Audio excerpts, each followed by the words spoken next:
The corner of my security badge catches on the gray ribbon of the logbook when Owen slides them across the unfinished reception desk. "You're fired," he says. "Hand over your badge." Behind him, electricians are peeling plastic from the lobby's fire alarm strobes. The Vale House Hotel opens in 2 days, 46 hours according to the countdown clock Owen put in the staff room, because apparently terror works better in red LED. I look through the glass doors of the library. Uncle James and the other owners are standing around the scale model of the hotel. My Aunt Celia sees me. For 1 second, I expect her to come out. She turns back to the model. "The elevator recall failed twice this morning." I tell Owen. "The engineers have it." "I'm the safety coordinator. You were the safety coordinator." I reach for the red cloth-bound logbook. He pushes it closer with 2 fingers. "Take your notebook too. I'm tired of hearing about it." That is when I understand he hasn't told the owners what failed. He has told them I did. Marisol Vega stands beside the front desk with a legal pad pressed against her ribs. She is the room's director, which means she can settle an argument between a guest and a valet without raising her voice. Remember the preferred pillow of a travel editor she met once, and make a person feel overdressed in their own anger. Right now, she is staring at Owen. "You asked me to witness the badge transfer," she says. "You didn't mention a termination. I'm mentioning it now. HR is supposed to be present. Corporate HR is in Chicago, and our opening team is local. That sentence doesn't make HR disappear." Owen's mouth twitches. Marisol has that effect on people. He turns back to me. "Hannah, I'm trying to handle this respectfully." I glance at the library doors. "Is that why you scheduled it during the owner's walkthrough?" His eyes sharpen. Owen is good-looking in the clean, expensive way that photographs well beside a ribbon. Navy suit, white shirt, brown shoes without a mark on them, though the hotel is still shedding dust through every seam. He has been awake since 4, and the only evidence is a tiny pulse near his left temple. "Your position is eliminated effective immediately," he says. "Caleb will absorb the remaining coordination. Caleb runs building engineering. He knows the systems. He knows each system. The final inspection tests how they work together. And this," he taps the logbook, "is the kind of distinction that has eaten 6 weeks of schedule." The red cover shifts beneath his finger. It is an ordinary ledger I bought at an office supply store on my 2nd week because the project software kept changing and contractors kept uploading documents under names like Final 2 and Eusethison.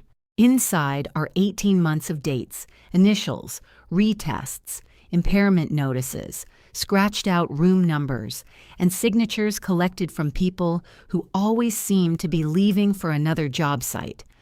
Owen calls it my notebook whenever he wants it to sound childish. He calls it the integrated life safety record when the lender asks about it. "Give me the termination letter," I say. He slides a single page toward me. The language is thin. "Position eliminated. Operational restructuring. Return of company property. No cause stated." "You want me to sign this?" It acknowledges receipt. It also says I returned all company records. "You have." I put my hand on the logbook.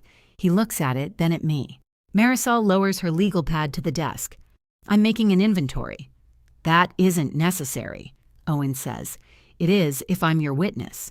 She writes the time, the badge number, my laptop asset tag, my radio, the 2 keys I carry for the fire command center. Her handwriting is narrow and upright, each letter standing at attention. "Red-bound notebook," she says aloud. "Personal notebook," Owen corrects. Marisol lifts her brows. "Which is it?" "Write whatever you want." She writes for another moment. "Red-bound logbook released to Hannah Vale at direction of Owen Vale." Owen gives a soft laugh. "You missed your calling." "No," Marisol says. "I like beds." A drill whines somewhere above us. The sound vibrates through the exposed steel around the lobby arch. On the mezzanine, a painter shouts, "Sorry," to no one in particular. I sign only the line acknowledging receipt of the termination letter. Owen signs Marisol's inventory without reading it, the way people sign restaurant checks when they want the evening over. Then he holds out his hand. My badge is still clipped to my jacket. For 18 months it has opened every service corridor in the building. I wore it through demolition dust and overnight alarm tests, through 1 burst pipe and 3 kitchen redesigns. Through the week, the elevators developed a habit of announcing the wrong floors in a cheerful woman's voice. It has my photograph on it from the first month, before the gray began showing at my temples. I unclip it and place it in his palm. The owners come out of the library just as I pick up the logbook. James Vale leads them. My uncle is broad-shouldered, silver-haired, and built for handshakes. He has run hotels for 30 years, long enough to mistake familiarity for accuracy. Celia walks beside him in a cream jacket with blue painter's tape stuck to one sleeve. Owen moves smoothly into their path. "We've resolved the coordination issue," he says. James looks from him to me, then down at the red book beneath my arm. "Hannah?" I wait for him to ask what happened. He rubs his thumb over the head of his cane. It is a recent addition he resents so much that he carries it like a weapon. "Owen says Caleb can finish," he says. "Caleb can finish a lot of things." "That isn't what I asked." "You didn't ask anything." Celia looks at the owners behind them. One is studying the ceiling. Another has suddenly become fascinated by the flowers waiting in buckets near the concierge desk. "This isn't the place," she says quietly. Owen smiles with only the lower half of his face. "Exactly. I could tell them about the elevator. I could open the book to page 147 and show James the electrician's initials beside fail, intermittent on the recall sequence. I could explain that during a real alarm, an elevator is supposed to return to its designated floor and open its doors, unless smoke at that floor triggers the alternate landing. This morning, Car 2 went to the lobby, opened, closed, and started climbing again. But Owen has chosen the lobby because any argument I make here will look like the scene he has already described. So I say, the remaining deficiencies are documented. James exhales through his nose. Then they'll address them. "Who is they?" "Hannah," Celia warns. I look at her. The blue tape on her sleeve says 612 in black marker. She's probably spent the morning checking whether the new reading lamps in the guest rooms sit at the same angle. Celia notices everything she has decided matters. Owen steps aside and gestures toward the service hall. "Marshal will walk you out." "I know where the doors are." "I'm sure you do." That almost gets me. Marshal catches my eye before I answer. She picks up my laptop and carries it, although there is no reason to carry a surrendered computer to the loading dock except to keep her hands occupied. We walk past the front office where 3 reservation agents are assembling welcome envelopes. Their conversation stops. In the banquet corridor, a florist has filled 6 rolling racks with branches that scrape the ceiling tiles. 2 cooks argue cheerfully about where someone named Dennis has hidden the sheet pans. The hotel keeps moving. That is the first cruelty of being fired from an opening. You have spent months treating every unfinished corner like a problem with your name on it, and then the building swallows your absence before you reach the door. At the employee entrance, Marshal sets the laptop on a folding table. "You want me to call you a car?" "My car is in the garage." "Your badge won't open the garage elevator." "Of course it won't. She uses hers." While we wait, she tears the inventory sheet from her pad, photographs both sides with her phone, and hands me the original. "Owen signed too fast," she says. "He always does when he thinks the decision is the important part."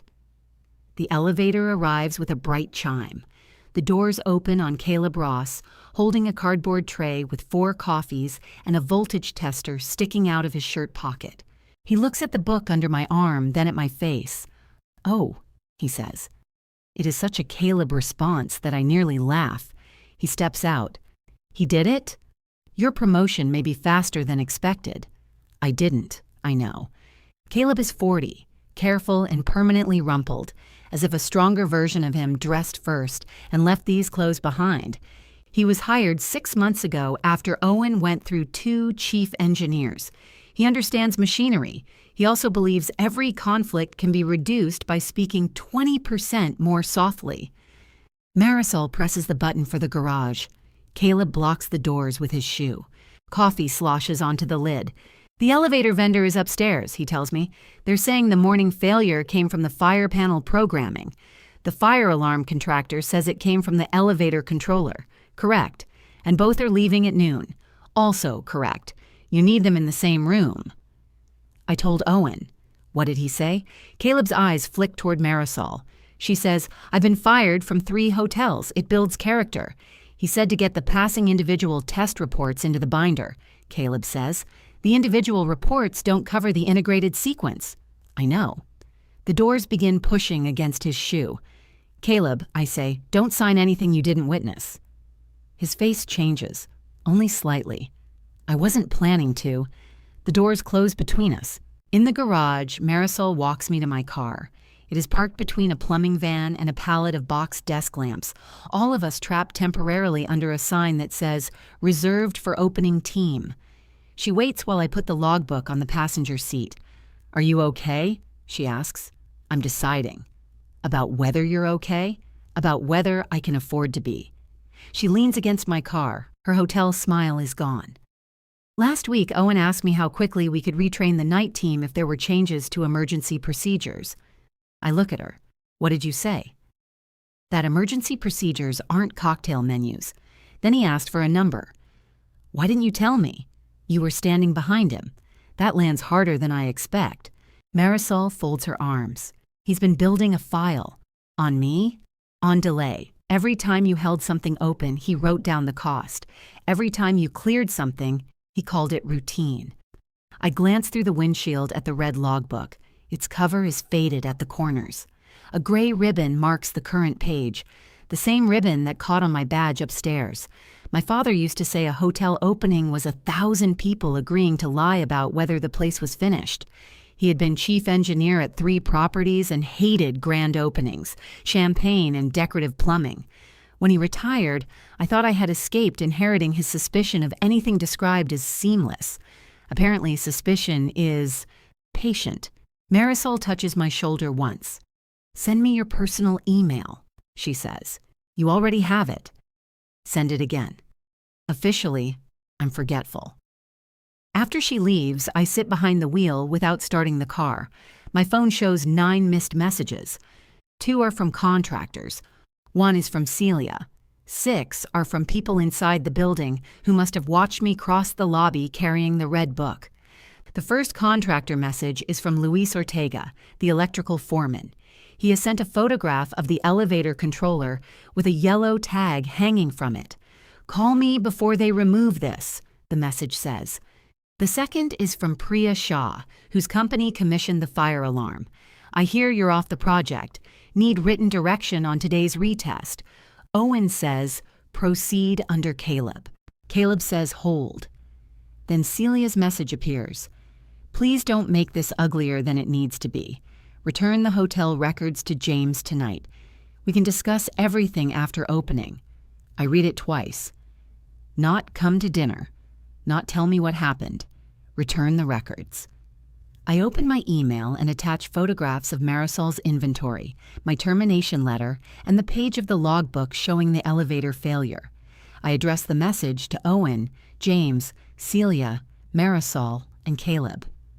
At 10:42 this morning, I was directed to leave the Vale House Hotel and take the red-bound commissioning log in my possession. The attached inventory was signed by Owen Vale and witnessed by Marshal Vega. The log contains original test observations and signatures, including unresolved items. I will preserve it without alteration. I can provide supervised access today. I will transfer the original when the hotel designates a qualified custodian who acknowledges receipt of the complete record and all open deficiencies. I read it once, remove 3 angry sentences, and send it. Owen calls before the message finishes leaving my outbox. I let it ring. He calls again. On the 3rd call, I answer.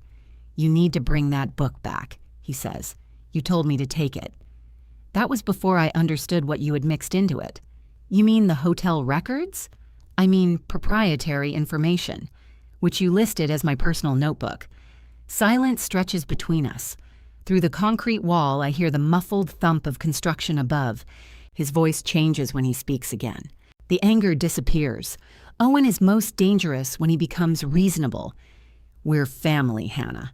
Let's avoid turning a difficult personnel decision into something that follows you. I look at the yellow-tagged controller in Luis's photograph. Is that a threat? It's advice from someone who knows how small this industry is. My hand tightens around the phone. He continues, "Bring the book to James's house tonight. We'll separate your notes from hotel property, and this can end cleanly." The open items go with the record. The open items are being resolved. Then Caleb can sign that they're resolved. Another silence. "He will," Owen says. The loading dock gate rattles upward behind me. A linen truck backs into the garage, beeping steadily, and two workers wave it toward the narrow bay. Owen lowers his voice. "You were replaceable, Hannah. Everyone is. The sooner you understand that, the easier the next 48 hours will be." He ends the call. A moment later, another email appears. It is from Caleb. No subject line. One sentence. "Do not transfer custody to me yet." I start the car, but I stay in the reserved opening team space with the engine running and the red logbook beside me. Then I open it to page 147. Beneath the elevator failure, in blue ink I recognize as Owen's, are 6 words I had forgotten he wrote that morning. "Retest after owner tour. No delay." I photograph the entry, then photograph the page before it and the page after it. Owen's note sits below 4 signatures and a timestamp from Priya's technician. It would be easy for him to call the 6 words an instruction about scheduling. It would be harder to explain why he wrote them beside a failed test. Luis answers on the first ring. "You still in the garage?" he asks. "For another 30 seconds. "Good, because they're looking for you." "Who?" "Everybody who needs somebody else to make a decision." I hear him cover the phone and yell, "Do not energize that," before he comes back. "What's the yellow tag?" I ask. The elevator tech changed a controller input yesterday. Temporary adjustment to troubleshoot the alternate recall. We tagged it because the integrated retest wasn't complete. Was Owen there? He was there long enough to ask how visible the tag would be during the owner tour. I close my eyes. "Luis, I've been terminated. I can't direct your work. Congratulations." On being fired? On getting out before they ask you to staple a passing report over a smoking hole? Despite myself, I laugh. He lowers his voice. "Owen wants the tag removed. I told him I need written confirmation from the elevator vendor that they restored the controller to the approved sequence." "That's right. He says you created the issue by changing the test parameters. I used the sequence in the approved life safety matrix." "I know, I have the matrix." "Keep it." Wasn't planning to eat it. A horn sounds behind me. The linen driver has maneuvered his truck into the bay and now wants the space my car is occupying. I wave, pull out, and take the garage ramp into sharp morning sunlight. "You may get a call from someone asking whether I took records," I tell Luis. "Did you?" "Owen told me to take the logbook." "That book with the red cover?" "Yes." "The one he made us sign?" "Yes." Luis gives a low whistle. "Beautiful." "It isn't beautiful. It's a little beautiful. Just tell the truth if anyone asks." That's generally when people stop asking me things. By the time I reach my apartment, Priya has sent a written response to Owen, Caleb, the elevator vendor, and the electrical contractor. The fire alarm company will participate in a full integrated retest once all affected parties confirm the system is ready. Individual component testing will not close the failed sequence. She copied me at my personal address. She also added one sentence at the bottom. For clarity, this retest was required before Hannah Vale's employment ended. I set the red logbook on my dining table and stand looking at it. My apartment is 11 minutes from the hotel when traffic cooperates, which was the main reason I rented it. I own one couch, 2 dining chairs, and a coffee table made from a wooden shipping crate my father sanded down after I said I liked the lettering. The hotel's opening schedule has been taped to my refrigerator so long that the edges have curled. I remove it. Underneath is a postcard from Celia showing the Vale House before renovation, when the old mill windows were boarded and weeds grew through the loading yard. She mailed it after the financing closed. "You're going to help us make something beautiful," she wrote. My phone buzzes. James has replied to my email. "Come to the house at 7. Bring the record. We will resolve custody as a family." The phrase, "as a family," has ended more honest conversations than any insult Owen could invent. I write back that I will bring the logbook for review and a custody receipt for the designated safety custodian. I add that the open deficiencies must be acknowledged with the record. Celia responds privately, "Please come without turning dinner into a hearing." I type 3 different answers and delete all of them. At 2, a courier delivers a cardboard box from the hotel. Inside are the contents of my desk: spare socks, antacids, a roll of blue painter's tape, 2 granola bars, and the ceramic mug Marshal gave me after our first successful evacuation drill. The mug says, "Calmly panicking." My framed commissioning certificate is missing, so is the small silver flashlight I kept beside the alarm panel. On top of everything is a padded envelope addressed in Owen's handwriting. It contains copies of the employee confidentiality agreement and records policy I signed when I started. No note. I call Marshal. "Before you ask," she says, "I didn't pack the box." "Who did?" "Owen's assistant and a security guard. They came down like they were seizing assets from an embassy. My certificate is missing. I have it. My flashlight? I also have it. Why? Because Owen's assistant tried to throw them away." I sit on the arm of my couch. "Marshal, I have to go. We're teaching the front desk what to say if the elevators stop during an alarm. They shouldn't say anything, they should follow the procedure." "Yes, Hannah." That was sarcasm. "Sorry. You're a delight under stress." Before hanging up, she says, "Check the shared training folder if you still can. I've been locked out. I expected you to say that." A minute later, a PDF arrives from an address I do not recognize. The file name is night_shift_drill_final. It is an attendance sheet for an evacuation drill we conducted 3 weeks earlier. 22 names appear beneath mine. I remember the night because the rain came through the unfinished porte cochere. The kitchen crew arrived smelling like fryer oil, and the new overnight desk supervisor accidentally took the emergency radio home in her purse. The original sheet had 16 names. 6 have been added. I recognize 2 as housekeepers who were not hired until the following week. Another is a banquet captain who had been in Miami for his mother's retirement party. Someone copied their signatures from orientation records. The copies are good enough to pass a hurried glance and bad enough to make my stomach tighten. At the bottom, my typed name appears beside the words, "Drill verified by." There is no signature. I call Caleb. He answers with, "I can explain." That's never a strong opening. I didn't create it. Who did? I don't know. "You sent it to Marshal." I asked her for the real sheet.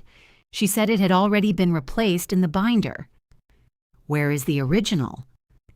"You logged it. Page 132, attendance retained in the training file." "I know." "Then the log proves this isn't the file I reviewed." "Hannah, I know." I walk to my dining table and open the book. Page 132 has the drill date, the start and finish times, the 6 staff members who arrived late, and a note that overnight engineering needed a separate smoke control briefing. Next to the entry is Marissal's signature. "What does Owen want you to sign?" I ask. Caleb is quiet. Caleb. "A reconstructed integrated testing certification." "With what date?" "Tomorrow." "The systems haven't passed. He says the certification confirms the tests were performed, not that every result passed." "That's not what certification means." I said that. What did he say? That I'm confusing technical responsibility with business judgment. I can picture Owen delivering the line while checking his watch. "Do you want this job?" I ask. "What kind of question is that?" "A practical one. I have a mortgage. So do a lot of people who won't be sleeping on the 6th floor. He breathes out. That was below the belt. Yes. You don't even know my mortgage. You talk about the interest rate like it's a sick relative. That gets a small sound from him, almost a laugh. Then he says, he told James you refused to produce the record. I offered access. He said you're holding it until they reinstate you. I never asked to be reinstated. I know. Do you? Yes. The answer comes harder than I expect. In the background, someone calls Caleb's name. A radio crackles. The building is reaching for him from every direction. Don't sign, I say. I heard you the first time. He hangs up. I spend the rest of the afternoon creating an index of the logbook without scanning the signed pages. I list each test, date, system, witnesses, and status. My intention is to make access easier. It feels like writing directions to a place where everyone already knows I am standing. At 6:30, I place the book in a clear zippered document sleeve. I add the inventory sheet, termination letter, and a one-page custody acknowledgement. Then I drive to James and Celia's house. They live in an old stone place north of the city, close enough to Vale House that James can see its rooftop sign from the upstairs balcony. I have eaten Thanksgiving turkey at their dining table, addressed wedding invitations at their kitchen island, and spent one long winter weekend helping Celia organize 30 years of hotel photographs into boxes she later combined again. Owen opens the door. You brought it? Good evening to you too. He steps aside. Celia is arranging takeout containers on the kitchen island. She ordered from the Italian restaurant James likes, but no one has opened the wine. That is how I know this is serious. James sits at the head of the table with his cane hooked over the chair beside him. A folder rests near his plate. Let's keep this simple, he says. I set the clear sleeve on the table, but keep my hand on it. Who is the designated custodian? Owen, James says.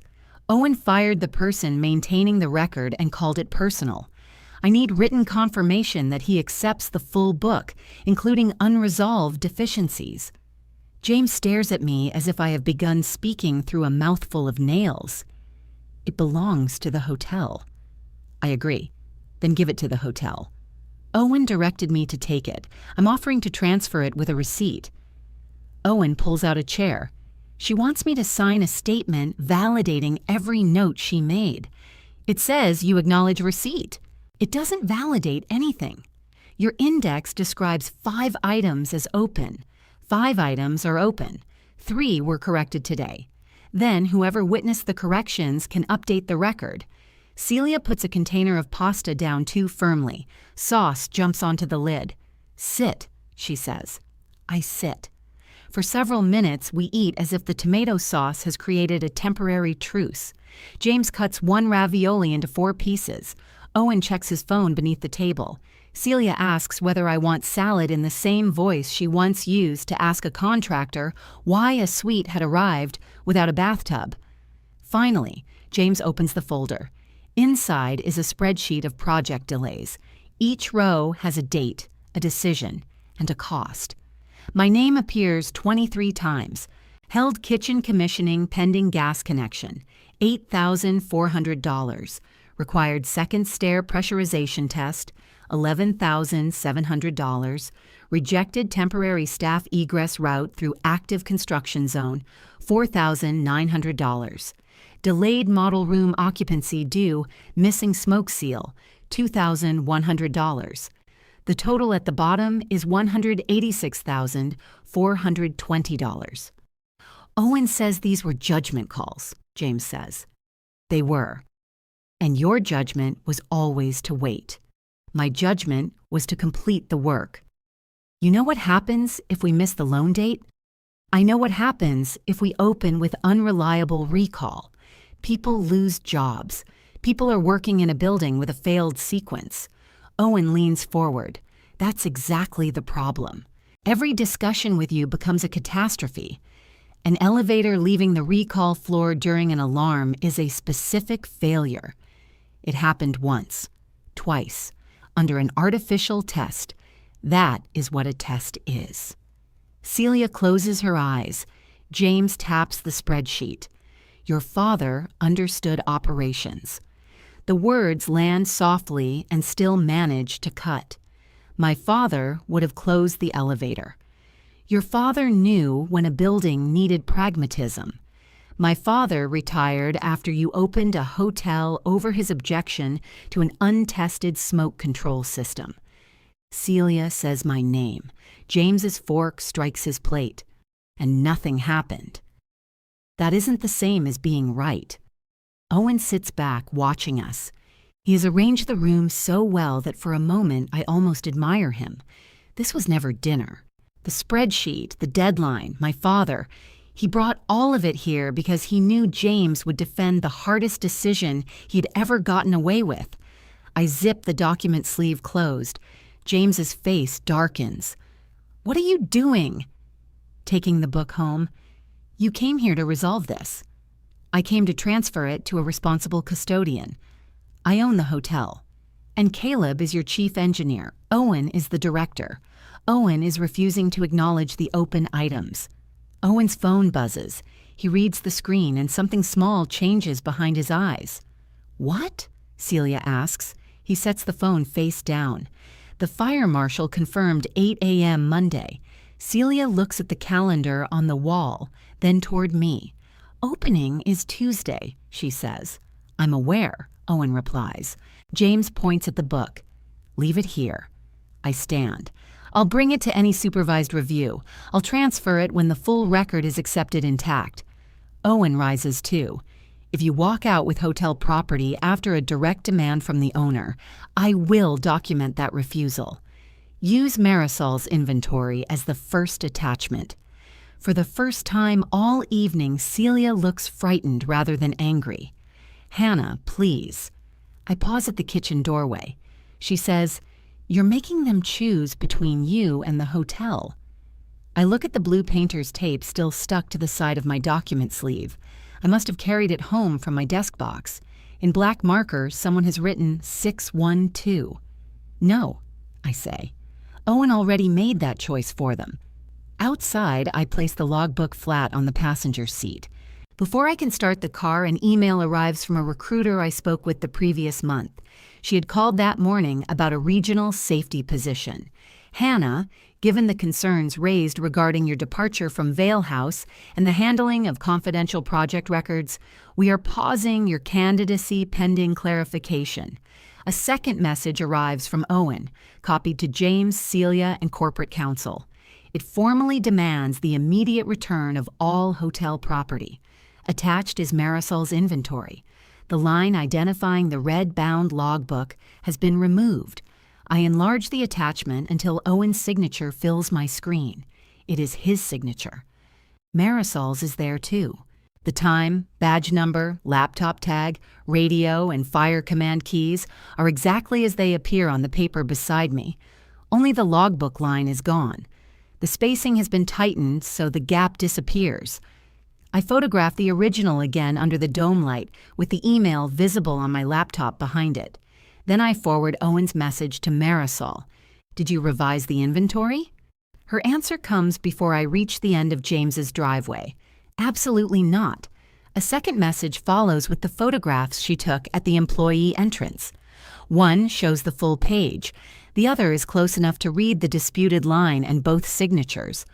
Owen's watch and the edge of his blue cuff are visible beside the paper. I reply to the entire email chain. The attached demand includes an altered version of the signed termination inventory. The original and the witness's contemporaneous photographs show that Owen Vale directed me to leave with the red-bound logbook. I remain available to provide supervised access and to transfer the complete record to a qualified custodian who acknowledges all contents. I attach everything. 3 dots appear beside Celia's name in our family text thread, then vanish. By the time I get home, corporate counsel has responded. Her name is Dana Beck. I met her once during a dispute over whether the ballroom's decorative curtains required flame-resistant certificates. She had asked practical questions and eaten half a turkey sandwich while everyone else performed outrage. Dana's message is short. All parties are directed to preserve original documents and refrain from modifying project records. Hannah, please propose a time and neutral location for inspection of the logbook tomorrow. No determination regarding ownership or custody has been made. Owen replies 7 minutes later. The omission was a clerical formatting error. We agree the original record should be returned immediately. Marshal responds only to me. He has discovered clerical formatting. Nature is healing. I laugh hard enough to scare myself. Then I put the logbook in the small fire-resistant box where I keep my passport and insurance papers. The box weighs 30 pounds and has a handle designed by someone who hated hands. I slide it under my dining table, loop a numbered tamper seal through the latch, and photograph the seal. At 32, I am sitting on my floor documenting a notebook because my cousin is opening a luxury hotel. Before an elevator learns where to go during a fire, I make tea and forget to drink it. The recruiter's email sits open on my phone. I draft a clarification, attach the original inventory, and stop. Defending myself to a stranger with family documents feels both necessary and humiliating. I send it anyway. At 11:18, Celia removes me from the guest list for the family preview dinner. The cancellation arrives through the hotel's event system, complete with a gold logo and the line, "We're sorry you can't join us." The dinner is supposed to celebrate James and Celia's 35th anniversary as well as the hotel opening. I helped choose the menu. Celia complained that the first dessert tasted like a candle someone had described chocolate to.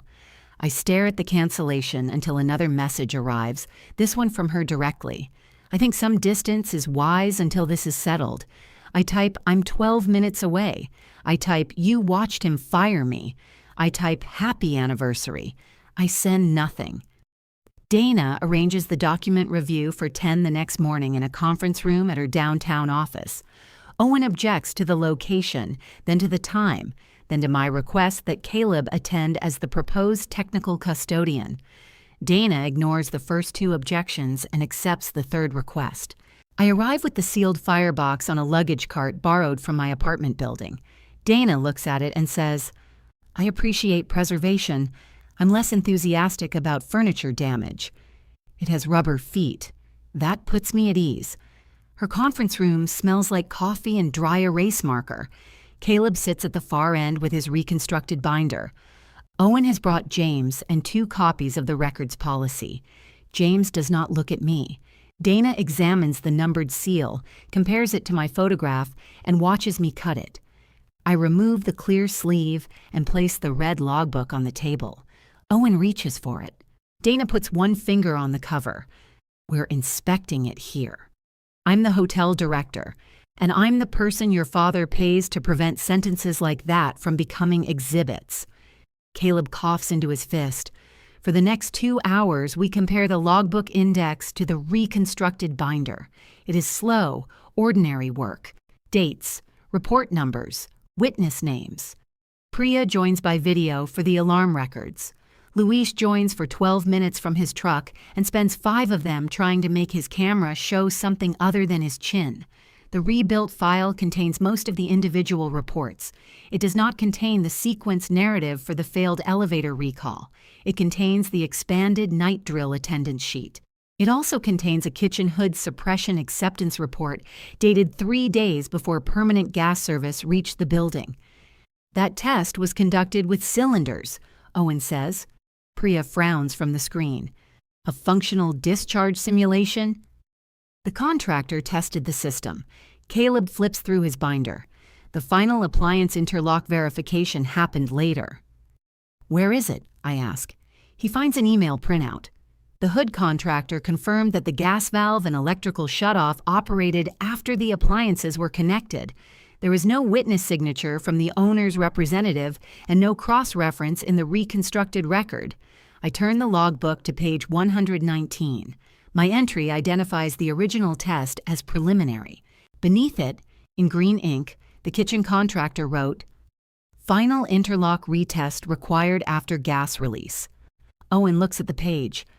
"Was it retested?" Dana asks. "According to the email," he says. "That wasn't my question." Owen's jaw tightens. The contractor confirmed it. Caleb rubs both hands down his face. James finally speaks. What would it take to close these items? Everyone looks at me. I hate that my body answers before my pride can stop it. My mind begins arranging people and hours. Elevator vendor, alarm technician, electrician, kitchen contractor, 2 night shift drill sessions, updated impairment list, restricted access if the alternate recall remains unreliable, an overnight integrated retest, I say. Both elevator and alarm vendors present, witnessed hood, interlock verification, a real makeup drill with the actual night team. If the elevator fails again, keep the upper guest floors out of service until it passes. Owen taps the table. We do not have time for an overnight retest. You have tonight. We have a family event tonight, media walkthrough tomorrow afternoon, and final room release. Systems don't care about the media schedule. There are 200 employees waiting for Tuesday. I know their names, Owen. Do you? Because you seem comfortable gambling with their jobs. I close the book. I'm trying to keep them out of an elevator that moves during an alarm. It didn't move with passengers. It was a test. You always come back to that, because you keep acting surprised that a failure counts before someone gets hurt. James grips the handle of his cane. Enough. The word is quiet, but Owen stops. James looks at Caleb. Can you run the retest? Caleb glances at me before answering. I can coordinate it. I won't certify a result until I see it pass. Owen gives a single humorless laugh. Apparently, Hannah got to you. No, Caleb says. The elevator did. It is the first time I have heard him contradict Owen without cushioning the edges. Dana slides my custody acknowledgement across the table.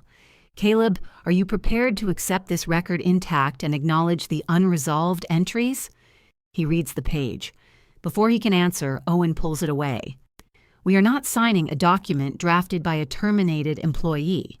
It's a receipt, Dana says. It adopts her characterization. Dana takes the page back. Then I suggest you draft language that confirms physical custody without changing the contents. Owen begins gathering his papers. The hotel has copies. We're finished. James watches him walk out. His face seems older than it did the night before. Caleb stays seated. Mr. Vale, he says, I need authority to bring the vendors in tonight. You heard Owen. I heard him say we don't have time. James looks toward the door his son has just closed. Do what you can without disrupting the dinner. Caleb's mouth tightens. That means we can test after midnight. James nods once and follows Owen. When the door shuts, Dana leans back. Family businesses, she says. You charge extra for them? I should charge by surname. Caleb and I compare the overnight sequence before leaving. I give him contact information already printed in the log, though he has most of it. He asks Dana whether the book can remain in her office overnight. It can, she says, if everyone agrees. Owen refuses by email before we reach the elevator. He says the hotel will not consent to third-party retention of its property. I reseal the box and take it home. The family preview dinner begins at 7. At 7:14, Marshal sends me a photograph of the ballroom. James and Celia stand beneath the restored iron columns while Owen raises a glass. Every table has low white flowers, and the brass votive holders I spent an entire afternoon moving out of a marked egress path. The caption says, Your empty seat has a very nice handbag in it. I send back, Does the handbag know the evacuation route? Better than most investors. At 11:36, Caleb messages that the elevator vendor has arrived. At 12:08, Luis sends a photograph of the yellow controller tag still in place. At 12:41, Priya writes, Beginning integrated sequence. I sit on my couch with the television off, watching the messages appear. At 1:03, Caleb writes, Car 2 recalled correctly on primary. At 1:11, alternate recall failed. Doors remained closed at designated floor. At 1:19, vendor adjusting input mapping. At 2:02, passed primary and alternate 3 times. A photograph follows. Caleb, Luis, Priya, and the elevator technician stand in the lobby beneath the unwrapped alarm strobe. They look exhausted. Luis is holding a paper cup toward the camera like a trophy. Then Caleb sends a final message. Owen wants the report dated Sunday so it appears completed before your termination email. Vendor refused. Actual completion will show 2:07 Monday. I save the message. At 6:30, I wake on the couch with my neck bent against the armrest. The firebox is still under the dining table. My tea from the day before has developed a skin. The final inspection begins at 8. I shower, dress, and make coffee. I do not drive to the hotel. Owen has revoked my access and accused me of withholding records. Showing up would let him turn my presence into interference. At 8:12, Marshal writes that Fire Marshal Denise Cole has arrived with a deputy and a clipboard thick enough to stop a door. At 8:24, Caleb writes, alarm panel check complete. At 8:31, reviewing elevator reports. Then the messages stop. I stand at the kitchen counter, waiting. At 8:47, an email arrives from a city address. Ms. Vale, I am conducting the final fire and life safety inspection at Vale House Hotel. The materials presented reference an original integrated systems log maintained under your name. Please bring that original log to the property for review. Report to the fire command entrance and retain custody until I meet you. Denise Cole, Fire Marshal, read it once. Then I kneel beneath the dining table, cut the numbered seal, and lift out the red book. The firebox stays under the table. I put the logbook in its clear sleeve, slide the custody acknowledgement behind it, and carry it to my car. At the hotel, the opening countdown clock has reached 0 days, 22 hours, and 11 minutes. A security guard I trained during orientation meets me at the fire command entrance. Miss Vale, he says, then looks at the badge reader. I'm supposed to take your badge. They already did. Oh, right. He seems personally disappointed by the efficiency. Fire Marshal Denise Cole opens the door from inside. She is a compact woman with silver braids, square glasses, and the habit of waiting 1 second longer than most people can tolerate before responding. She looks at the book beneath my arm. Original? Yes. Unaltered since your departure? Yes, I documented custody and seals. Good, keep holding it. She leads me through the command center. The alarm panel shows normal status. Caleb stands beside the smoke control display with his reconstructed binder. Owen, James, and Dana are gathered around the narrow counter beneath the building maps. Luis and Priya are there too, both wearing the hollow expressions of people who slept in their work clothes. Owen looks at the red cover. You brought company property back into the building. Thank you. Cole turns to him. Mr. Vale, I requested the record. Custody is an internal issue. I'm simply establishing, you have established that you are the hotel director. Her deputy looks down quickly, but I see the corner of his mouth move. Cole opens her checklist. The binder provided to me contains individual acceptance reports, revised training records, and an integrated testing certificate without a certifying signature. Several reports refer to an original sequence log maintained by Ms. Vale. She looks directly at Owen. Where is the integrated life safety logbook? Owen gestures toward me as if I have arrived carrying something dangerous. Hannah removed it when her employment ended. He told me to take it, I say. Dana places the original inventory and Marisol photographs on the counter. Cole glances at them, then looks back at the book. Ms. Vale, put it here and walk me through the open entries. You retain custody until we finish. I unzip the sleeve.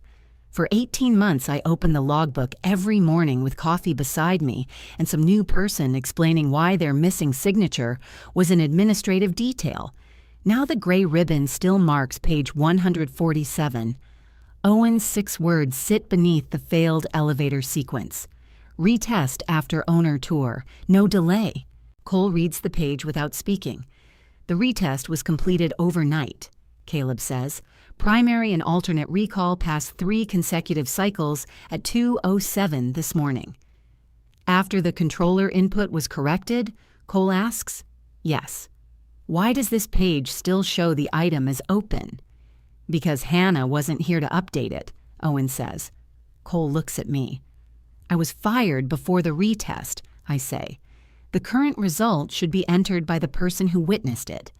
Caleb reaches for a pen, then stops. May I? I turn the book toward him. He writes the date, the completion time, the report number, and the names of the witnesses. Priya and Luis sign beneath him. The elevator technician's signed field report is clipped into Caleb's binder. Cole compares the signatures.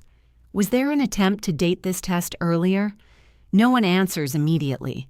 Caleb's face goes pale with exhaustion. I was asked whether the report could show Sunday, he says. The vendor declined. The test occurred Monday morning. Owen folds his arms. I asked whether the work could be attributed to the shift when it began.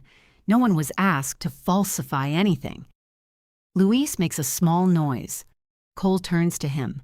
Something to add? The elevator tech arrived Sunday night, he says. The test passed Monday morning. Clocks are cruel that way. Cole moves to the kitchen entry. Final hood suppression, interlock verification. Caleb shows her the contractor email. This confirms operation, she says. It does not identify a hotel witness. I can have the contractor here in 90 minutes, Caleb says. Do that. She turns another page. Night shift evacuation drill. Your binder shows 22 attendees. This log says 16. Marshal appears in the doorway carrying a folder. The 16 are the people who attended, she says. The other 6 names were added later. Owen looks at her. Who authorized you to join this inspection? I'm responsible for the people sleeping here after everyone with a title goes home. She hands Cole the original roster. It has coffee rings, 16 signatures, and a note in my handwriting about the missing overnight engineering briefing. Cole lays it beside the expanded copy from Owen's binder. Which record did you rely upon when certifying staff readiness? She asks. We consolidated orientation and drill attendance, Owen says. A person attending orientation does not place them at an evacuation drill. They received the same information. No, Marshal says. They received an online slide deck with a cartoon fire extinguisher. Owen gives her a look that should have ended the conversation. Marshal has made careers out of surviving that look. Cole closes the reconstructed binder. The building has a functioning alarm system. The elevator recall now has a passing integrated result. Your kitchen verification and staff readiness records remain incomplete. I am also waiting on the corrected rating label for the east stair door. It's being delivered this morning, Caleb says. Owen steps closer to Cole. Can we receive conditional approval and resolve the documentation while occupied? You may receive limited approval when the hood interlock is witnessed, the stair label is installed, and the staff with overnight responsibilities complete an actual drill. We open tomorrow. I have your schedule. We have 200 employees and a full house. You do not have a full house until the city authorizes occupancy. James presses both hands on the head of his cane. What is the fastest responsible path? He asks. Cole looks at Caleb. He looks at me. Owen sees it happen. Absolutely not, he says. She is no longer employed here. I don't need her employed, Cole says. I need someone to coordinate the remaining work and give me a coherent record. Caleb can do that. Caleb nods slowly. I can. I need Hannah's sequence index and her turnover notes. I also need authority to move the opening schedule. Owen says, you have authority to complete the work. That's not the same thing. For once, Caleb does not lower his voice. James turns to me. What would you require? Owen laughs. Here it comes. I close the logbook. A written consulting agreement for the turnover period. Emergency rate. Payment of my terminated contract. Through the original opening date. Caleb has technical authority.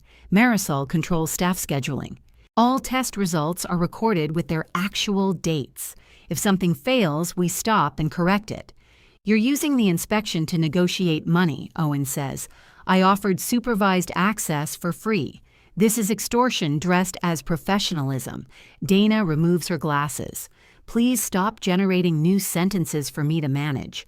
James looks at the red book, then at Owen. Did you remove the inventory line? It was a formatting mistake. Did you tell the owners she refused to identify open items? She made cooperation conditional. The conditions were on the page you wanted her to give you. Owen's face changes. The polished director disappears for a moment, leaving my cousin underneath, angry, frightened, and more tired than he will admit. You gave me a deadline, he says to James. You told me this hotel had to open. Every time I made a decision, you asked whether it moved us forward. Now you're standing here pretending I invented the pressure. James flinches. Owen is right about that much. Celia's voice comes from the doorway. He did give you the pressure. She walks in wearing the same cream jacket from my firing. The blue tape is gone from the sleeve. He did not tell you to erase a line from a signed document, she says. Owen looks betrayed. Why are you here? Dana called me. I'm the director. You keep saying that as though it answers different questions. Celia turns to me. I should have walked out of the library. It is not enough to repair what happened. It is enough to make the room feel less crooked. James tells Dana to prepare the consulting agreement. Owen sets his hotel phone on the counter. If Caleb has authority, he can have this too. No, James says. You'll remain available for operations. You're removed from compliance decisions until the owners review what happened. Owen looks at his father for a long moment. Then he walks out through the lobby, past the flowers, the polished stone, and the employees rehearsing how to welcome guests to the hotel he built, towards so hard that he stopped seeing the building. The next 70 hours are ugly, expensive, and useful. The hood contractor arrives before lunch. We witness the gas valve close, the electrical feed cut, and the exhaust sequence operate. The east stair door receives its correct label at 3:20. Marshal divides the overnight staff into 2 drill groups and bribes them with breakfast sandwiches. During the first drill, a new night auditor tries to use the guest elevator. During the second, he reaches the assembly point before Marshal. She accuses him of showing off. The elevator passes 6 more recall cycles, but the vendor recommends replacing the affected controller board because the failure was intermittent. Cole approves occupancy for the lower guest floors after the drill and restricts the upper floors until the replacement is installed and retested. Vale House opens Thursday morning 3 days late. The first guest complains that her room faces a brick wall. The second wants to know whether the hotel has oat milk.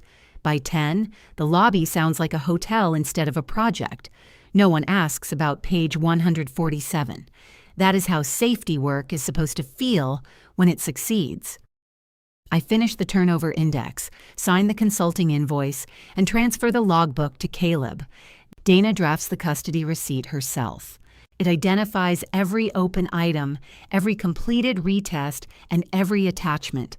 Caleb signs it without skimming. Owen does not return during the opening.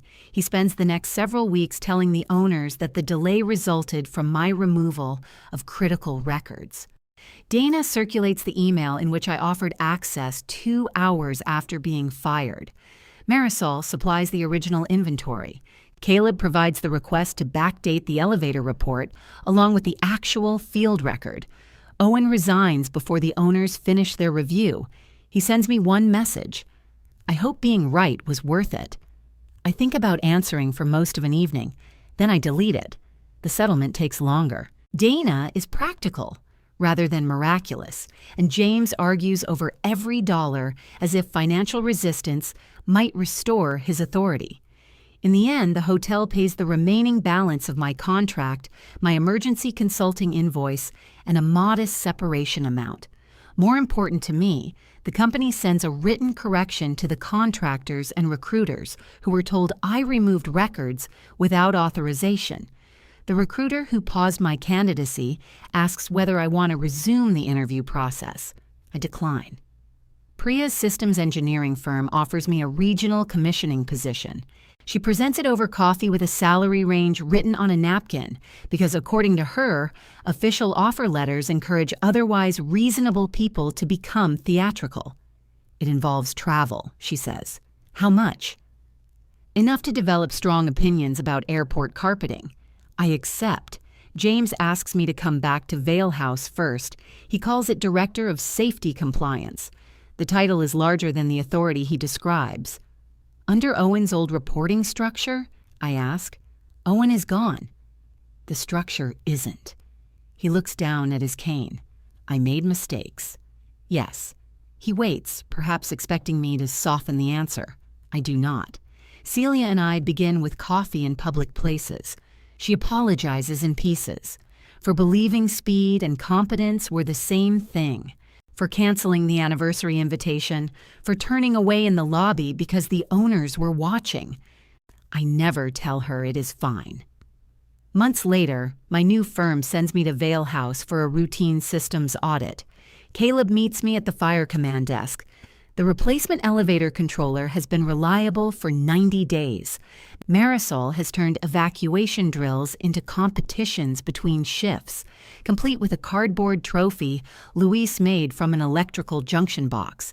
Behind the desk, the red logbook rests in a labeled slot. Its cover is more faded now. New ribbons mark inspections, impairments, and completed corrections. Caleb opens it to the elevator test page and hands me a black pen. Car 2 returns to the designated floor. Its doors open and remain open. The alarm panel displays the correct sequence.